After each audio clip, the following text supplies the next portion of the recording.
Kira-kira biasanya? So far selama bosnya gak marah gak apa-apa, coba aja. Apalagi kalau bosnya udah jadi nasabahnya kan gak apa-apa, bisa. Ya pintar-pintar lihat situasi lah, gak semua harus, maksudnya gak bisa dicontohkan untuk semua kondisi. Ada kondisi yang memang bisa, kalau gak bisa ya jangan dipaksain. Harus kalau memang udah gak bisa di toko ya udah buat janji malam atau dia kapan off nggak kerja. Kalau sama kasir bank, gue setiap ke bank pasti prospek tanpa terkecuali. Gue paling senang kalau kasirnya gonta ganti. Pasti apa calon rekrut apa ngerti ya apa ngerti kasir ya talent kalau talentnya itu ganti-ganti gue paling senang. Kenalan, selalu bersahabat baik dengan mereka. Kita bahas kalau orang kaya biasanya kan punya lagi kerja nih gitu. Efektifnya biasanya di waktu kerja. Dia sih mintanya ketemunya di kantor umpama. Itu lebih baik kita arahkan. Dia udah kalau dia udah minta ke kantor, kita ke kantor aja. Yang penting kalau dia udah kasih waktu slot atau jam 10, kita jam 10 bilang terus sebelum jam 10 udah on time. Nungguin aja. Jangan disuruh jam 10 kita datang telat, itu kacau. Terus tetap pakai ice breaking gitu enggak? Ice breaking maksudnya ice breaking. Ya biasanya kan kalau kita kalau mau ice breaking juga boleh, nggak mau ice breaking juga boleh. Langsung aja nanti ngawarin gitu. Artinya ilmu NLP kalau mau diterapin juga bagus. Nah kalau ice breaking saya juga sering pakai ice breaking. Artinya Ci, ngomong-ngomong dari mana sih Ci? Kalian udah nggak boleh tambah Ci. Kemarin itu gue baru belajar loh Ci, keren banget. Kemarin gue ada jadi, udah gue keluarin aplikasi. Tahu nggak the power of number? The power of number. Tahu ya? Harusnya tahu. Kalau nggak tahu entah itu Google sendiri. Cici angkat 3. Angkat 3 itu pasti Cici sebelum 30 tahun sukses. Orangnya bagus begini. Cici cepat jadi pemimpin ini. Kita belajar. Sebenarnya sorry ya, saya nggak percaya formnya nggak ada. Ya, tapi cuma gua ice breaking sama dia, buat dia happy.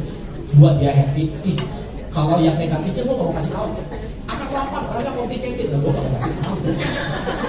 Tapi gua bisa ceritain pakai sama dia untuk dia lebih dekat. Tapi tanpa harus itu kalau udah janji sudah datang jam 8, udah langsung cerita aja Ci, ada program baru bagus banget, udah cerita aja langsung. Kalau memang ini, tapi kalau mau pakai ice breaking itu juga bisa. Saya biasa power of number, kemudian ada lagi Ci, gue baru dapat ilmu bagus banget loh, gue bisa tebak tanggal lahir si Ci, gue bisa tebak, oke? Gue praktekin ya, tebak tanggal lahir. Ya.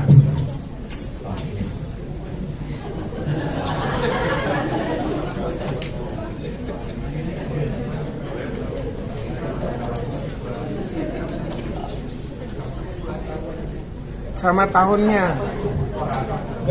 Jangan tanggal lahir. Misalnya, aku aja udah lupa. Ibu, di sini misalnya ada tanggal dan bulan lahir Ibu.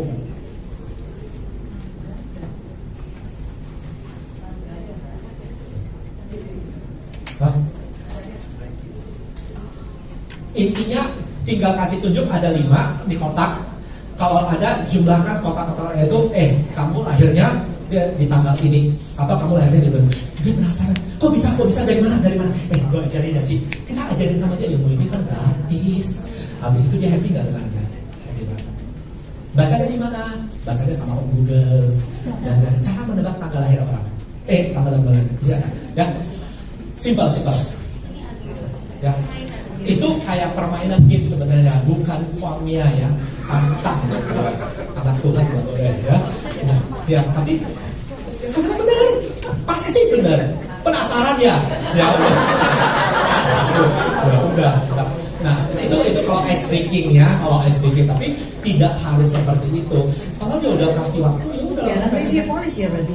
Jarang masuk melalui review polis. Kalau di sini kan kebanyakan sudah polis. Kalau kita review, boleh misalnya sambil cerita, ngomong gua ada program terbaru gini udah sampai cerita.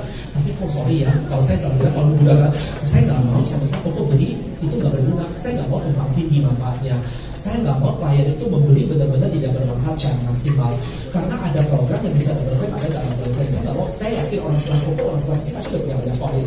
Boleh tahu nggak polis Koko udah punya ringkasannya nggak? Udah punya, boleh saya lihat supaya saya bisa menawarkan sesuatu yang benar-benar Koko belum punya dan benar-benar maksimal. Kalau dia bilang belum punya, udah kok ringkasan polisnya kopiin kasih ke saya, kasih waktu 1 minggu saya kelarin, free nggak perlu bayar, saya bilang ringkasan misalnya dengan satu kabel cowok akan gampang lebih ngerti kapan mulainya, kapan dari temponya, habis itu kapan bayar preminya, besar preminya berapa, UP-nya berapa. Meskipun suatu saat Koko punya saudara teman, Koko mau bantuin mereka, Koko dirinya juga benar-benar sesuai dengan kebutuhan, jadi nggak sia-sia, udah sekalian keluaran aja tapi maksimal manfaatnya. Ya udah buat individualis dulu. Pintar kita sendiri deh, ibu lebih pintar lah. Thank you. Oke.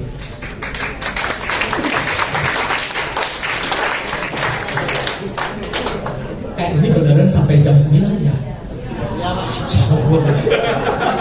Teman-teman mau kuliner Surabaya, besok kita mau jalan.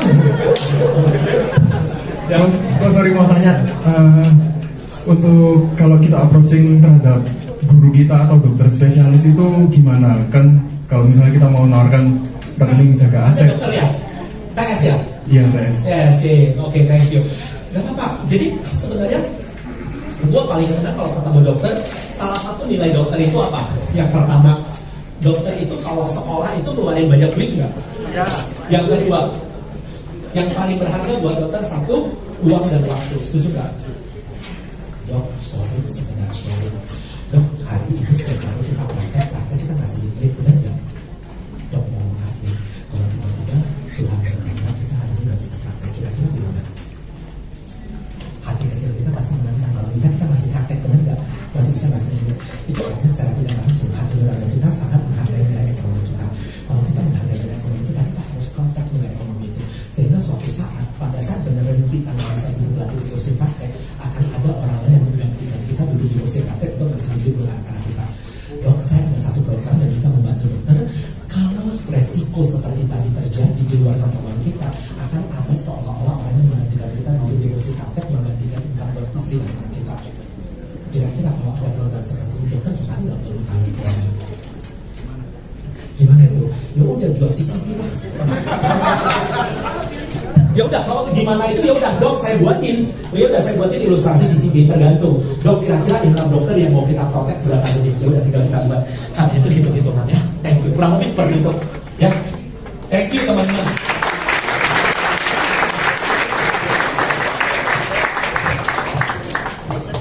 Oke, mungkin bisa Pak Suramin untuk kasih closing speech ya.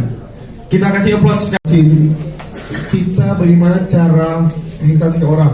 Nah saya ini bingung kok, biasanya sebelum cerita kan kita harus ketemu. Bagaimana cara membuat janji? Kalau ajarin agent cara buat janji gimana? Supaya ketemu orang buat cerita itu. Oke.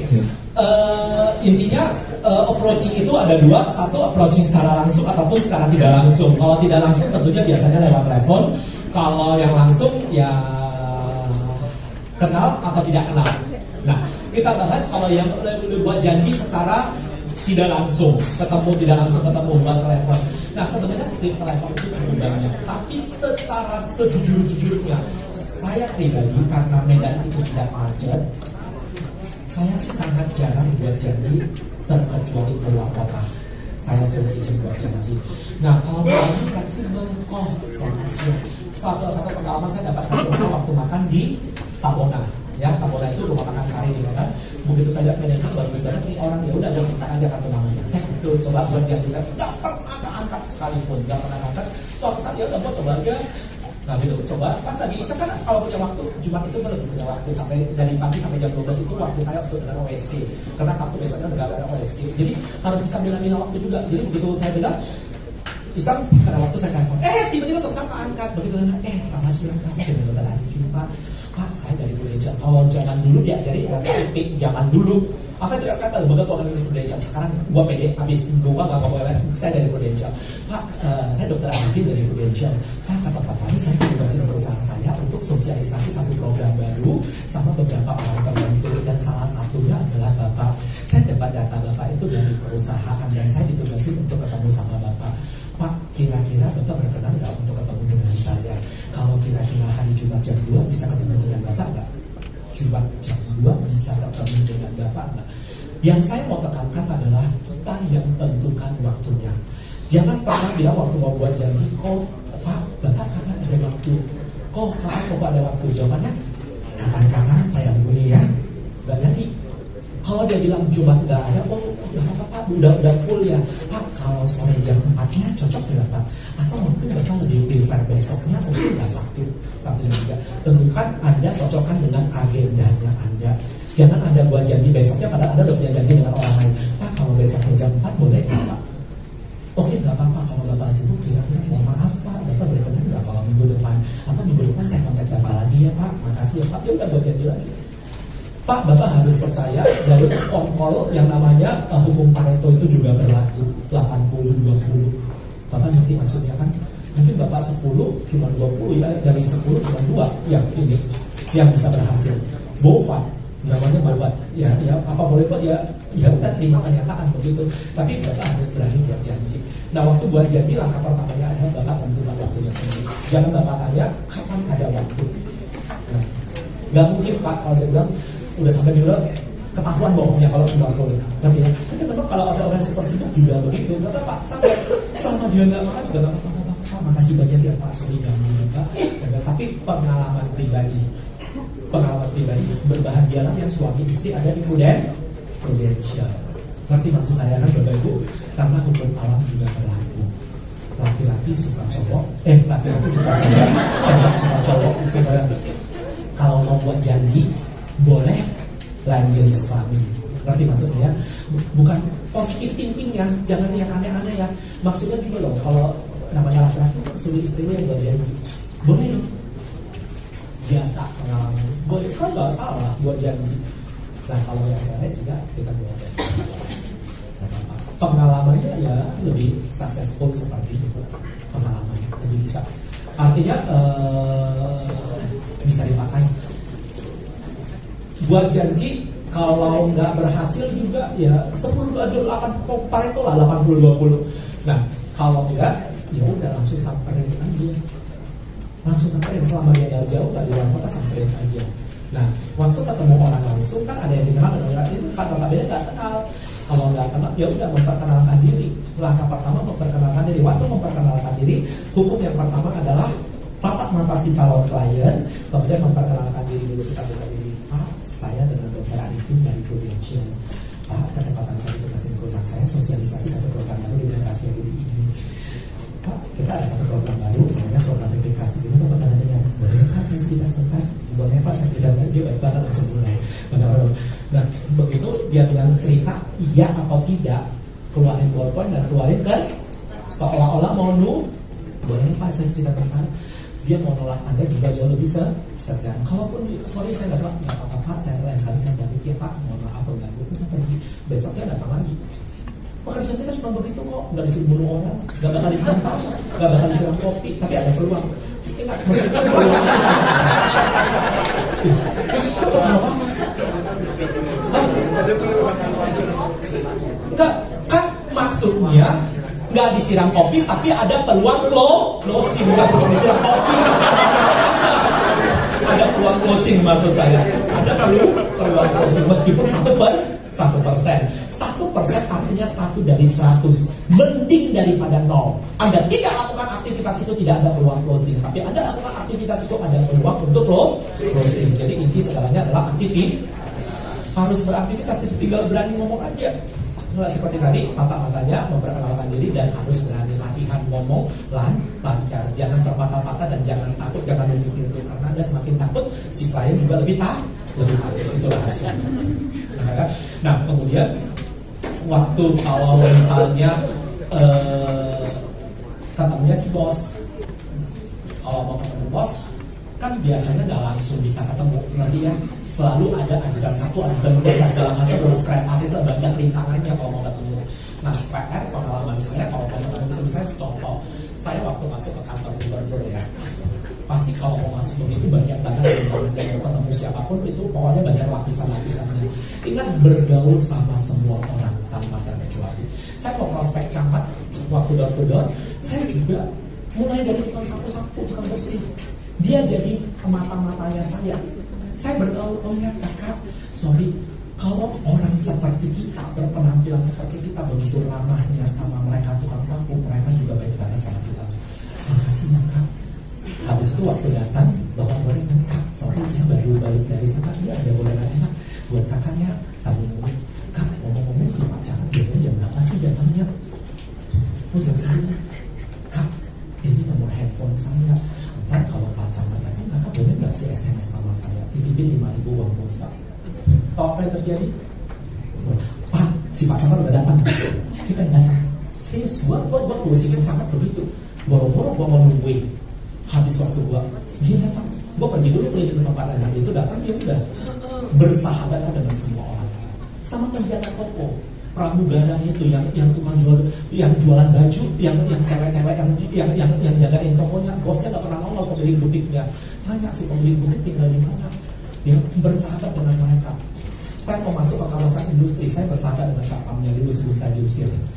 Jadi kalau mau disuruh panggil usir saya ke rumah sakit, satpamnya sebelum usir saya juga nggak berani usir saya. Tutup mata satpamnya. Kenapa? Bersahabat juga dengan satpam. Kenapa dia harus bersahabat dengan satpamnya? Ya jelasin apa? Kalau zaman dulu kan ada PAP ya, pro accident plus masih ingat kalau yang apa? Dulu kan gua gampang jualin sama satpam begitu. Malah karena gua kasih bonus sama dia. Habis itu apa? Gua bersahabat dengan satpam, habis itu gua dapat data-data dari perusahaan semua. Gue bisa dapat masuk ke perusahaan-perusahaan. Pokoknya apa? Jadi orang harus fleksibel, bersahabat. Dia yang jadi apa? Mata-mata buat Anda kasih calon prospek. Jadi sisi prospek ini jam berapa? Nah kalau nggak jauh, ya udah santai gitu. Tapi kalau jauh banget ya buat lah harus janji dulu. Lu masa pergi contoh bayaran berapa makan center orang yang nggak ada, lu macet. Ya udah buat janji dulu ya. Buat janji seperti tadi. Kalau dia mau terima, syukur. Nggak mau ya udah next. Cari yang lain lagi. Itu mungkin minggu depan telepon lagi. Minggu depan telepon lagi. Gue udah bilang kan gue ngomong. Ya nggak apa-apa kok soalnya yang gue telepon mana? Namanya gitu. Emang kita bisa langsung paksain dia harus dengerin kita nggak bisa juga kan? Ya udah. Memang begitu gak ada yang mudah. Sama teman yang lama nggak kontak tuh sama juga kayak gitu. Sama teman lama yang nggak kontak tinggal gua ketemu jangan langsung ngomong asuransi. Mas lo di mana? Telinganya lo ngomong kan di Australia kan? Tapi gua kemarin ketemu Budi ngomongnya lo udah di Indo. Iya gua udah di Indonesia. Gua tinggal di BJ sekarang. Oh lo di BJ? Wah aduh lama banget gak ketemu. Boleh kasih ketemuan lo ngopi bareng gak? Enggak ngopi bareng. Udah ngopi bareng. Jangan posting dulu lah. Begitu datang, habis ngobrol, ngomong sekarang di BJ usaha apa? Oh iya. Kalau dia nanya lu, jadi lu kerja di mana? Oh kalau saya kerja di dunia. Kalau dia nanya baru kasih tahu. Saya kerja di Prudential. Gak usah takut. Dan gak usah prospeknya dulu. Nah, ngobrol, udah. Habis itu besok kan dia nyaman dengan lu. Nah, gue undang lu, gue mau kenal lu sama istri gue. Bawa istri lu lah. Kata-kata besok ulang tahun, gue undang buat apa teman. Teman-teman saya sering sekali buat ulang tahun ecek-ecek. Tau gak ulang tahun ecek-ecek? Setahun itu gue bisa ulang tahun 8 kali. Serius. Ulang tahun ecek itu satu untuk rekrut. Untuk rekrut itu terutama adalah buat suami istri yang pasangannya itu tidak mendukung. Kalau suami pasangan tidak mendukung, saya selalu bilang, bisa suaminya itu ecek saya nggak mendukung. Bukan suaminya bilang teman kantor ulang tahun gitu aja. Oke, begitu teman kantor orang saya bawa istri saya. Kita berdua sengaja bawa yang berpasangan makan, habis itu kayak kecil-kecil ulang tahun palsu, ya. Dan habis itu sambil ngobrol, DOP terselubung cuci otak. Di sini itu orang profesional, suami istri orang benar semua, ngerti nggak? Nah jadi itu habis itu untuk prospek juga begitu, ecek-ecek ulang tahun, habis sambil ngobrol. Waktu ngobrol udah buat skenario sama istri. Ya kita habis skenario coba seperti apa? Ayo telepon. Kalau istri saya panggil saya lagi, enggak, ini loh, pura-pura action claim, nanti action claim. Dan ada gini cerita. Habis itu singkat cerita, rupanya adalah sebenarnya ya. Ini nggak enak, jangan ada yang rekam loh. Jangan ada yang upload ya. Habis itu tinggal udah action kan, tinggal cerita. Habis itu apa? Oh iya, dari situlah mulai pembicaraan masuk. Ih kasihan ya. Tadi stabil berapa nih ngomongnya? Mulai apa? Cerita. Ya udah coba gue cek sebentar. Ponsnya aktif nggak ya? Sorry ya bro. Lu sambil makan ya apa? Gue cek ke klien gue sebentar.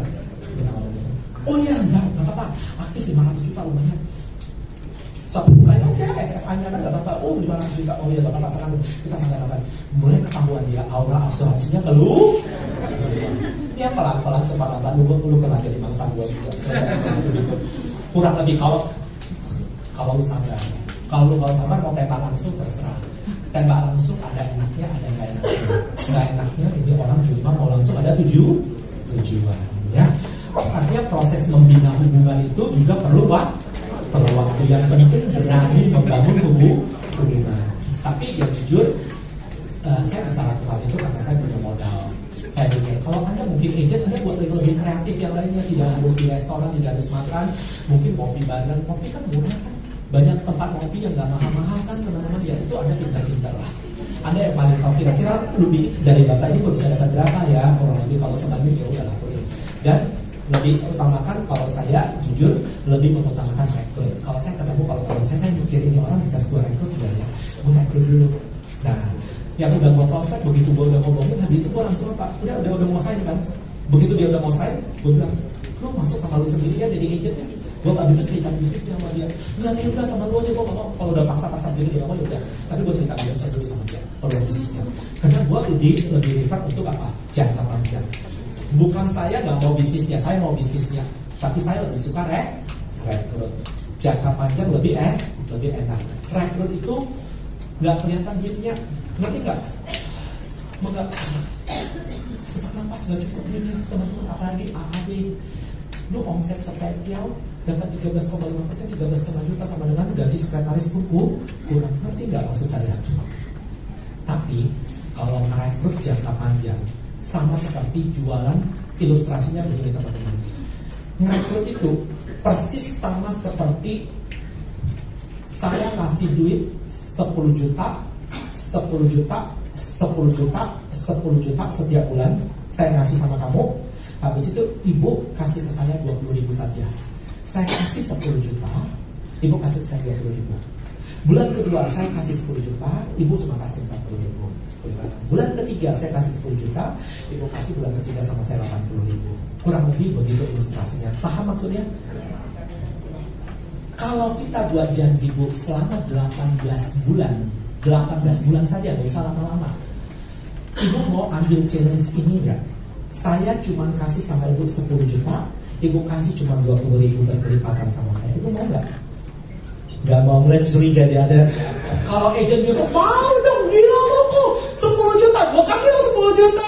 Habis itu, lu cuma kasih noban. Lu coba hitungin kalau nggak percaya.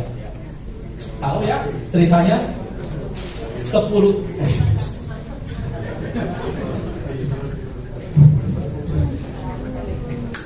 juta dengan 20.000. Kalau saya kasih 18 bulan, saya kasih sama lu 187. Betul ya? Ini kasih jadi 40, 80, 160, 320, kemudian 640, 1,2 kita anggap ya, 2,4, habis itu 4,8, anggap 5, 10, 20, 40, 60. Ini digenapin supaya gampang aja, 1, 2, 3, 4, 5, 6, 7, 8, 9, 10, 11, 12, 13, 100. Ya, 80, 160 dan seterusnya. Habis itu rugi yang itu 1/7 saya dapat hitung dalam 18 bulan. Artinya, waktu lu standing pribadi, kelihatan komisi lu akan gede sekali. Sama seperti orang yang dapat 10 juta, 10 juta, 10 juta. Kalau membangun tim, kayak orang mau oksigen, sesak napas, sakit hati, udah mau temenin lu, ngajarin lu setengah mati, ngantarin lu bola-bolain gua lagi. Kok cuma dapat offline-nya kecil.